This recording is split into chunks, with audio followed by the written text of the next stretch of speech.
ছাত্রলীগকে বলতে চাই, আমি তোমাদের কাছে স্মার্ট বাংলা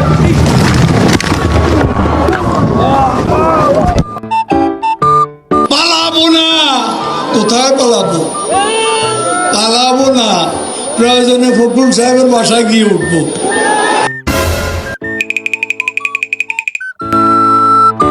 হাসিনা ভাগ্যবতী, আল্লাহর ইমানদার বান্দা, এবং সেজন্যই বাংলাদেশ ওই 10 নম্বর মহাবিপদ সংকেতের মধ্যে তেমন ক্ষয়ক্ষতি সম্মুখীন হয়। ভালো হয়ে যাও মাসুদ, ভালো হয়ে যাও। তোমাকে আমি অনেক সময় দিয়েছি, তুমি ভালো হয়ে যাও।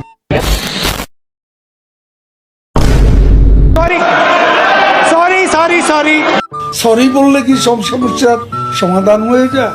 সরি বললে সব সমস্যার সমাধান হয়ে যাবে? এটা কত বড় অপরাধ, এটা একটা অপরাধ।